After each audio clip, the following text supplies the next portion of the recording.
Welcome back to Squawk Box this morning. President Biden now expected to make his pick for Fed chair before Thanksgiving, according to the White House. The two likely candidates, Fed Governor Lael Brainard and Fed Chair Jay Powell. Earlier in the week, we took a look at what Brainard would mean for the markets. Senior economics reporter Steve Leisman joins us now, though, with a look at 4 historic years under Fed Chair Jay Powell. Steve.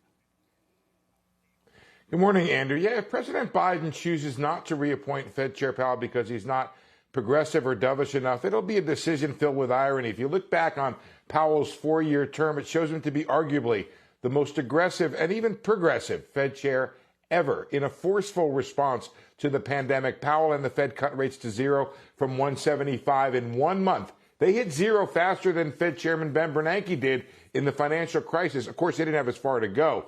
Powell and the Fed added $4.4 trillion to the balance sheet.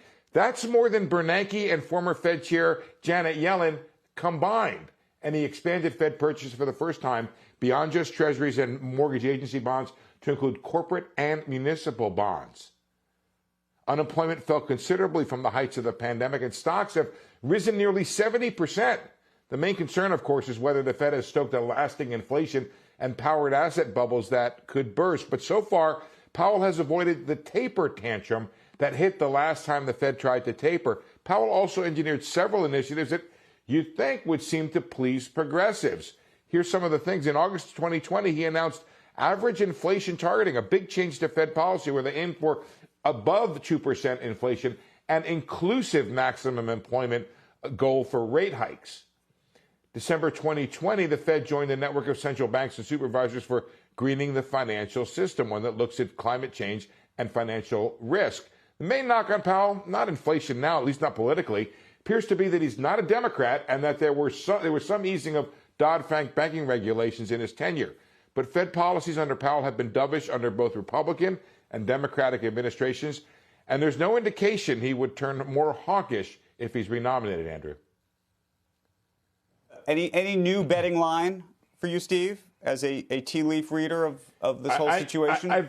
I've not been betting. You know, Joe raked me over the coals for this the other day. I talk to economists and guys like that in the White House and stuff, but I don't know that they're essential to. I mean, I think the economic team has their pick. I tend to think it's Powell, but I don't know that the economic team is the only one making the choice. There's a lot of politics involved. There's a good story in the Journal today that talks about how this is all related to what's going on with the Build Back Better bill and whether or not, they would like to get that done first before picking the Fed chairman. So a lot of politics involved, less so economics. But I guess the point here, Andrew, is hard to argue that Powell would be a hawk or even Republican-like in that in his policies in the next 4 years. He's been very deliberate, very slow. You are too sensitive. That was not raking at all. And the only thing was, I finally. No, you're right. You're right. It wasn't raking. It was, what would you call it, Joe? And when we were talking about the controller of the currency nominee, Omarova, when we talked about it, you did come out of your shell a little bit and say that does seem to be that some very far left people have his ear on certain things. You acknowledge that, and yeah.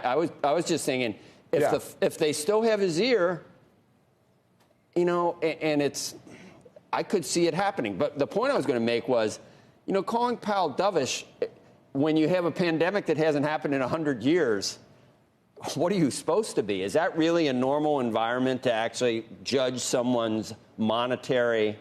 It's a pandemic. Of course you're going to be dovish. A guy who was totally hawkish, or guy or gal who was totally hawkish, placed in that situation would have been dovish too, because you had to be, and it was the right thing to do. Joe, I think that's a fair point, but I would just point out he went very, very far. He's maintained this $120 billion. He's been very, very slow to take any of it back. I think that's a big knock on him. I think you're right. I think both sides agree. I guess what do they talk about? Everybody's a dove or a liberal, whatever it is, in a foxhole, whatever the phrase is. Yep. But now that we're out, he's been very slow to take it back. And then look at that, guys. I'm sorry in the back because I know it's hard to put something up on the wall on the fly. But that chart on stocks, look at what he did back even before the crisis, Joe. He went up 175 basis points, and then he came back down. He ended the reduction of the balance sheet early. Remember when President Trump was really raking Powell over the coals, to use a phrase. Look on the left side of that chart, guys, and what you see is he went up and he went back down, and he eased back on that. So he wanted to get back to normal. I know that for sure. But, he was sensitive to the market. He was very slow and deliberate. And I think he's been successful so far at avoiding the taper tantrum.